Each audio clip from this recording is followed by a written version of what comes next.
was out there on Friday, said it was a rough practice for Dillon. His size, his arm, his mobility are all good enough to be a franchise quarterback. And I think his accuracy, I think it's really good. Gabriel's not him, and Shadeur's not him. That's a nightmare. Dillon Gabriel snaps on Brown's sideline in a heated meltdown that shocked everyone watching. Tensions boiled over as the young quarterback showed his frustration like never before. You won't want to miss what went down behind the scenes during this explosive moment. Chris, the big story over the weekend was Shedeur Sanders. I felt really good for that kid. He looked like he belonged. He looked relaxed. Browns versus Panthers on August 8th was not just another preseason snooze fest. Shedeur Sanders dropped his second touchdown, a crisp 23-yard laser that made the Panthers defense look like they were stuck in quicksand. The crowd went wild. His teammates lit up like Chris, exactly throwing a party. Let's face it, some of these throws are like you're playing catch, like you're warming up. And when he misses, he typically misses high. And I tend to think that probably goes back to the size as well. On the sideline, Dillon Gabriel stood with his arms crossed, jaw locked tight. Next to him, Deshaun Watson looked just as stone-faced, almost hollow. It wasn't anger that caught people's attention, it was the silence. Two quarterbacks watching from the shadows as the rookie they were supposed to be competing with put on a clinic. The broadcast cameras zoomed in, social media did the rest. Within minutes, screenshots and clips were everywhere. Is Gabriel done in Cleveland? One post read. Another simply said, that's the look of a man watching his job slip away. All right, he missed practice yesterday, arm soreness. And if we're being honest, this wasn't some random preseason drama. This moment was just the public climax of a feud that had been brewing for weeks. One that started long before kickoff that night. Yeah, and a lot of other quarterbacks in those inter-squad games, whatever you want to call them, they had 60, 70 snaps too. Bryce Young played. Joe Burrow played. Mahomes played. Spencer Rattler played. Everybody but Tom Brady played this weekend. The truth is, the Browns' quarterback room in 2025 was a ticking time bomb. 6 quarterbacks. 6. Dillon Gabriel, Shedeur Sanders, Kenny Pickett, Joe Flacco, Tyler Huntley, and Deshaun Watson. Watson was still recovering from injury. Flacco was 40 and clearly not the long-term answer. Pickett was struggling badly, and Huntley was just there to fill out the depth chart. That left 2 guys, Gabriel and Sanders, as the supposed future of the franchise. But only one could actually be the future. You're forcing me to evaluate this kid like he's a first-round pick. He's not. Dillon Gabriel has 21 more reps than Shedeur coming into today, and only 2 more completions, 3 less touchdowns, 2 more interceptions. Again, we've got to worry about. In June, it looked like Gabriel might be that guy. On June 12th, during minicamp, he was seen running with the first-team offense, throwing crisp passes, getting real reps. For a rookie, that's the kind of sign you want to see. The coach is trusting you early, but the thing about NFL summers is, fortunes can flip fast, and for Gabriel, they flipped hard. The point here where these stats, they matter more. They certainly matter more than they did in May. By late July, training camp had turned into a battleground. Sanders was gaining momentum, making plays, earning praise. Gabriel, he was starting to feel the heat. And then came July 26th, the day the tension exploded.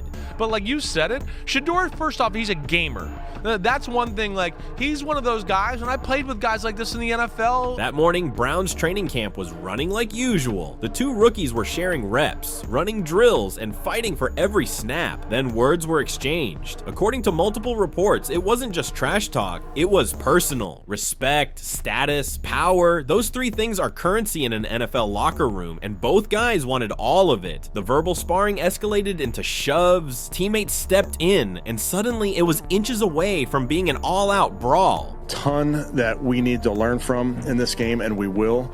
We'll coach off of it, we'll teach off of it, and we will learn from it. So I think I was pleased with how the guys came down here, got their work done in that practice, got the work done in this game, but we got a long way to go, and we're just going to get there by keeping our head down and keep working. Kevin Stefanski didn't hesitate. Gabriel was suspended indefinitely, with no return date announced. Just like that, the quarterback room was fractured. Sanders kept getting reps. Gabriel was watching from the sidelines, not in a game, but in life. If the story keeps you hooked, make sure you subscribe to the channel to get the latest updates on Browns QB wars. Were eyeballs, a lot of eyeballs on one game over the weekend. It was this game because people wanted to see if Shedeur Sanders would be good. And not only was he good, dare I say he was great, Chris Sims. And again, looked relaxed, looked poised, looked like he belonged to. So when Sanders lit up the Panthers on August 8th and Gabriel stood there, staring straight ahead, that moment was more than frustration. It was the weight of weeks of lost ground, the sting of a public suspension. He wasn't just playing well, he was taking everything Gabriel thought could be his. And the fans, they didn't miss a thing. Now, Dillon Gabriel, however, 3 for 14. One of his worst days of camp, period. August 1st was supposed to be just another training camp day, but for one thing he does is he just busts the whole, like, I'm not a 5th round pick. That's for sure, right? Yeah. The league messed up by letting him fall that far down. Now, some of that's his own doing, and he could have handled the pre-draft process a little bit better in some ways. Sure, I get that. But damn, he showed on Friday night he belonged. Then came August 7th, and the announcement that changed the QB race without a single throw being made. Gabriel had a hamstring injury. Kevin Stefanski kept his voice even, saying they were just avoiding unnecessary strain and being cautious. But the timing? Brutal. It was like being told to sit out of a sprint right when the gun goes off. Reporting it was an interception, but it wasn't an interception.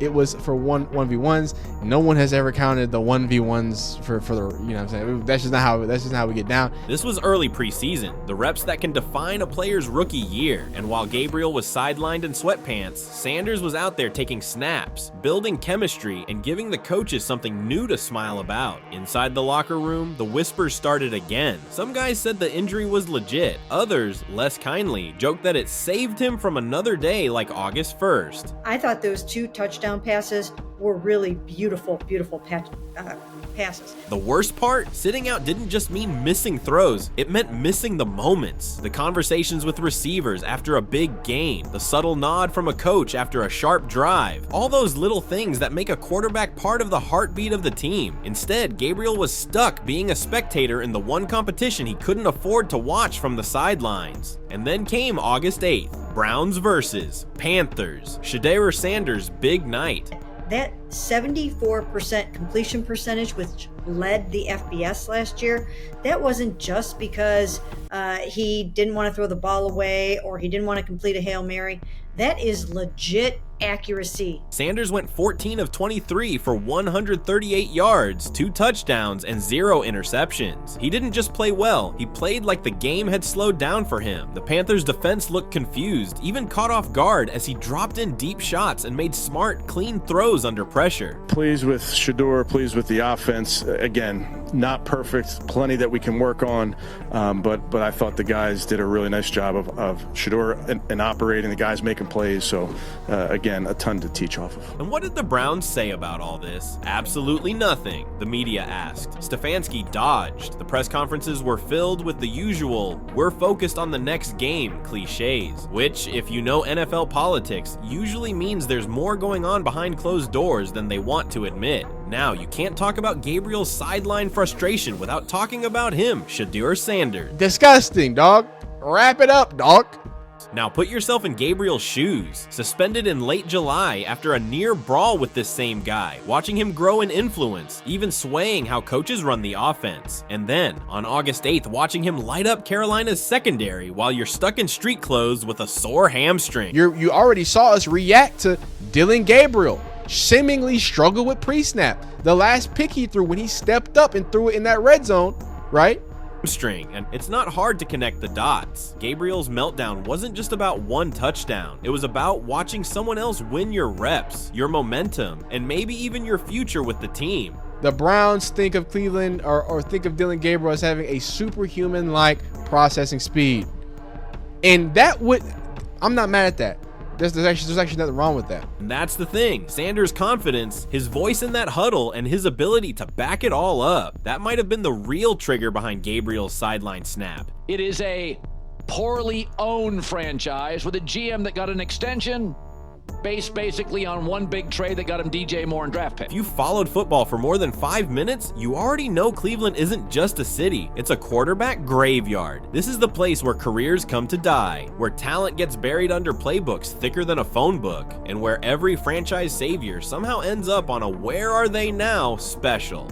And everybody in-house knows it, but you're just like, we're just gonna not release our product yet, says Apple. We just want to tighten it. I mean, the product is great.